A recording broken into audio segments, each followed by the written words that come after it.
Hey, you think I don't know about YouTube? Well, I do. With today's story, you laugh, you learn, and you remember where you come from and recognize where you are going. The elders say, what the old sees while sitting, a young cannot see even from the top of a tree. So come now, listen well and let the story speak to your spirit. Long time ago, in the village of Ndembao, in the African country of Senegal, where the baobab tree stood like old men who had seen too much and said too little, there lived a young man named Saliou Diop. Now listen well, for this is not a story told for laughter alone. It is a story that walks with shadows, one that elders whisper only when the fire burns low and the night refuses to sleep. Saliou was not born into silence. No, he was born into rhythm. His father, old Mamadou Diop, had been the village drummer, a man whose hands could speak louder than 100 voices. When Mamadou played, even the stubborn goats would stop chewing and the wind itself would lean closer to listen. But there are drums and there are drums.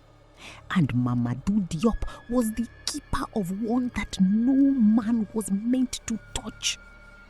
They called it Ndie Bundao, the forbidden drum. It was kept inside a small mud hut behind the sacred grove, wrapped in indigo cloth and bound with cowrie shells that had long lost their shine. No festival called for it. No wedding welcomed it. No funeral dared invite it. Because that drum was not made for the living. And every child in Ndembao knew the proverb. The drum that calls the ancestors must not be answered by the living. But children grow, and curiosity, like a stubborn weed, does not listen to warnings. Saliou grew up with a restless heart. Where others found peace in routine, he found questions. Where others obeyed, he hesitated. He loved deeply, laughed loudly, and disobeyed quietly. His mother, Awa, would often say, "This boy, his feet are always walking ahead of his spirit." And maybe she was right. Saliou loved many things. The river at sunrise, the smell of roasted millet, the stories told by the griot under the moon. But above all, he loved one person. Her name was Ndeye. Ndeye Fall. She was the daughter of the village imam, a girl whose laughter could soften even the hardest of hearts. She was kind, but not weak, gentle, but not blind. And she loved Saliou too. But love, my child, does not always walk on a straight path. Because Ndeye was promised to Boka. Boka. A man whose smile never reached his eyes. He was Mamadou Diop's nephew, Saliou's cousin, and a man who believed that everything in life could be taken, if not given. Where Saliou was fire, Boka was smoke. And smoke always finds a way to choke. Boka had long envied Saliou, not for wealth, for neither had much, but for something far more dangerous: love. And so, when Mamadou Diop fell ill, when his hands began to tremble and the rhythm left his bones, Boka saw his moment. The old man called for Saliou one evening as the sun bled into the horizon. "Saliou," he said, his voice thin like dry leaves, "come closer." The young man knelt beside him. "There are things a son must inherit and things a son must refuse." Saliou frowned. "I do not understand, Baba." Mamadou coughed, then pointed weakly toward the grove. "The drum. You must never open it." "Why?" The old man's eyes darkened. "Because some sounds do not return once they leave." He gripped Saliou's wrist with surprising strength. "Promise me." Saliou hesitated. And that hesitation, that was the first crack. "I promise," he said. But a promise made without understanding is like a calabash with a hole. It cannot hold what it carries. Mamadou Diop died 3 nights later. The village mourned. The women wailed. The men dug deep into the earth, and the griot sang songs older than memory. And when the mourning ended, the silence began.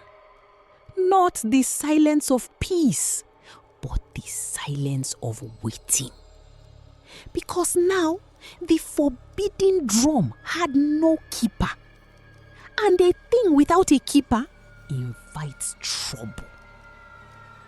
Boka stepped forward quickly, too quickly. "I will guard it," he said to the elders. But the elders were not fools. "No," said old Sering Mebai. "The drum does not belong to the greedy. It belongs to the careful." Boka smiled. "Then who?" All eyes turned to Saliou, the boy who had promised without understanding. Saliou felt the weight of their gaze like stones on his chest.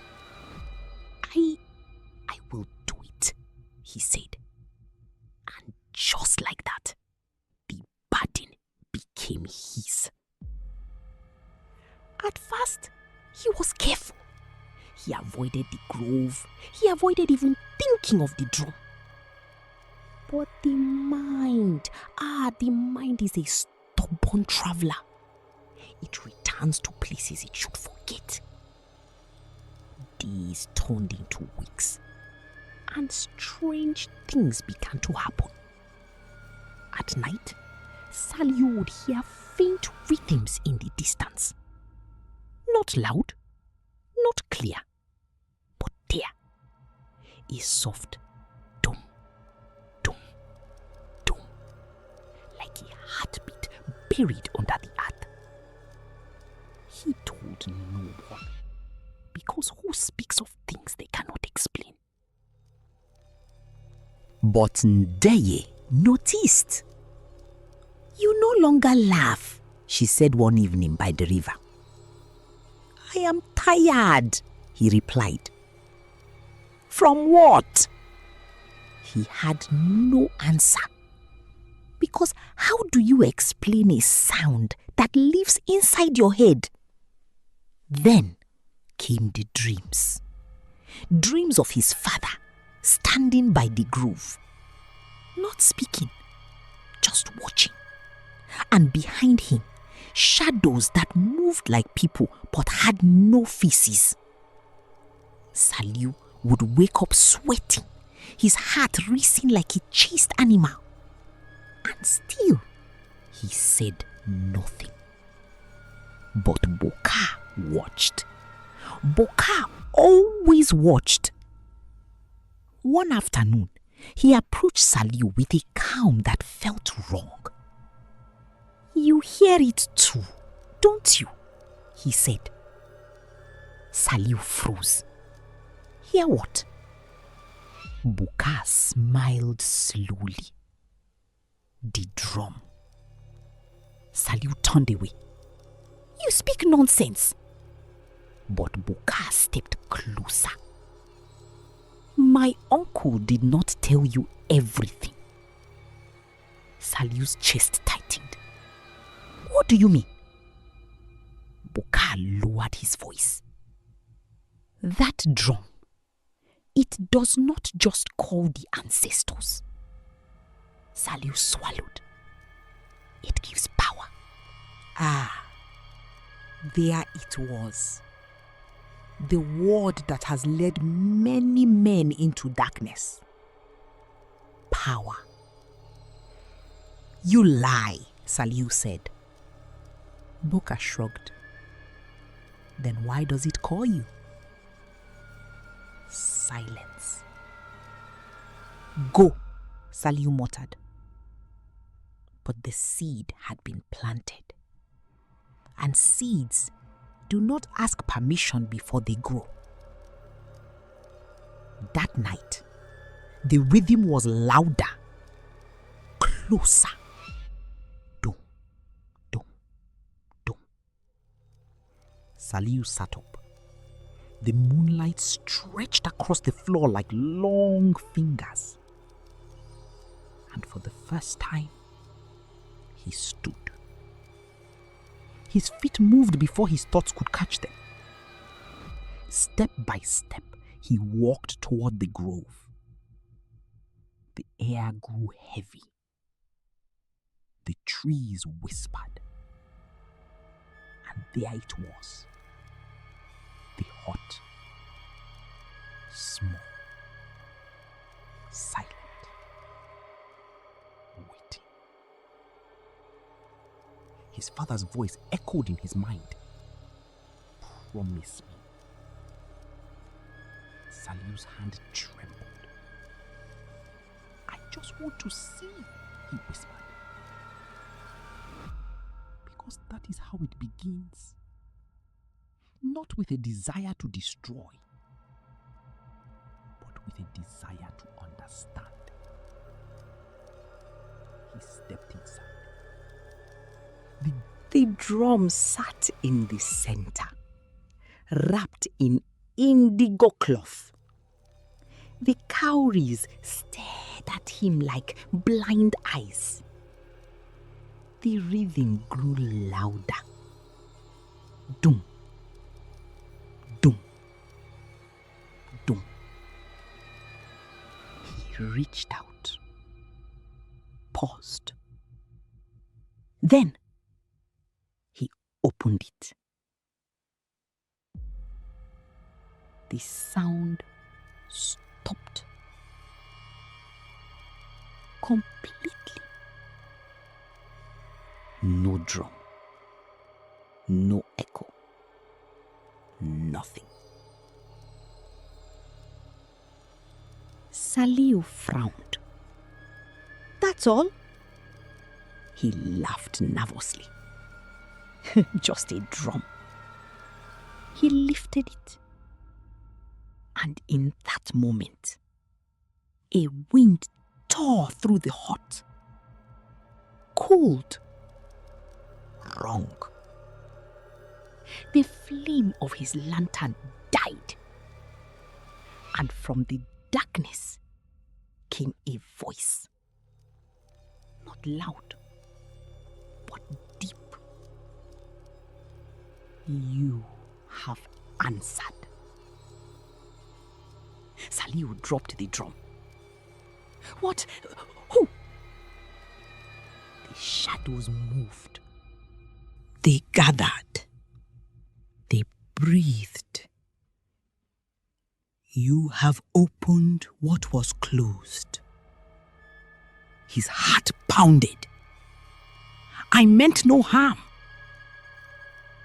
Meaning does not close doors, the voice replied. Only obedience does. The ground shook. And then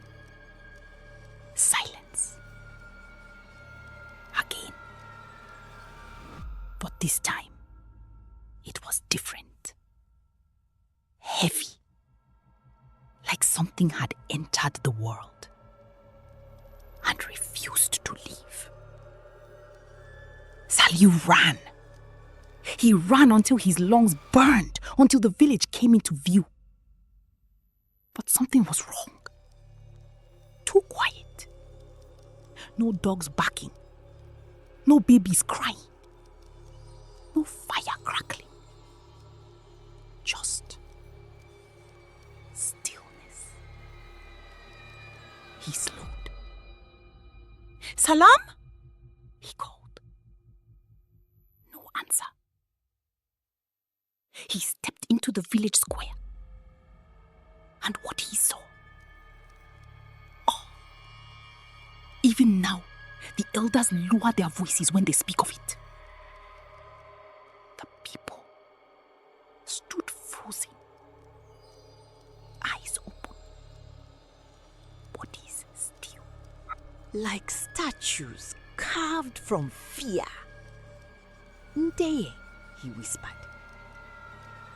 He found her near the well, standing, breathing, but not moving. Her eyes met his. Tears fell, but her body remained trapped. Saliou's knees gave way. What have I done? Behind him, footsteps. Slow. Certain. Boka. "You opened it," he said. Saliou turned, trembling. "Help me." Boka laughed. "No." "You knew." "Of course I knew." Saliou stared.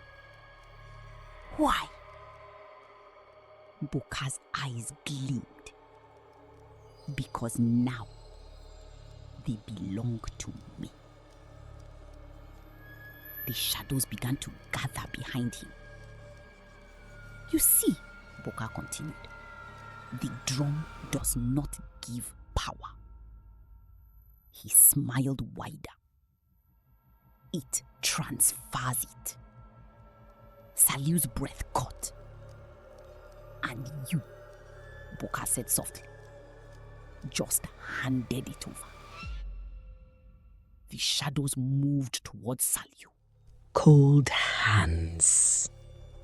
Invisible chains wrapping around him. "You will join them," Boka whispered, "and I will rule what remains."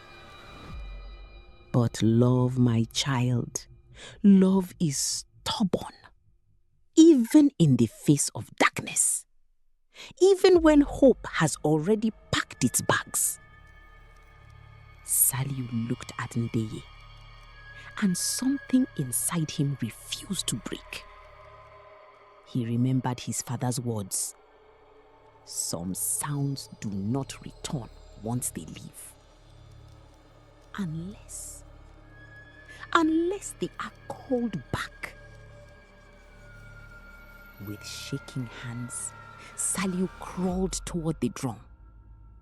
Boka shouted, "Stop him!" The shadows lunged. But Saliou grabbed the drum, closed his eyes, and struck it. Once. Dong. The world cracked. Again. Dong. The shadows screamed. Again. Dong. And then silence. Real silence. The kind that heals. The kind that breathes. The villagers collapsed, gasping. Life returned.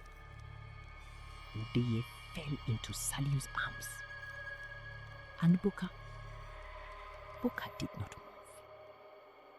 because some doors, when they close, they take something with them. Saliou never touched a drum again. The forbidden drum was buried deep beneath the baobab tree, where even roots fear to grow. And in Dembao, a new proverb was born. Curiosity may open the door, but only sacrifice can close it. So when you hear a rhythm in the night, soft, calling, persistent, do not answer, because not every sound was meant for you. My dear ones, this is where our story ends for now. But tell me, what did your heart feel as you listened? Share your thoughts in the comment, You know Grandma loves to hear from you. And don't forget, press that subscribe button, like the story, and ring the little bell so that every time I come back here, you will be the first to join me. Until then, may your paths be safe, fruitful, and peaceful. Remember, keep your heart warm, your spirit curious and kind.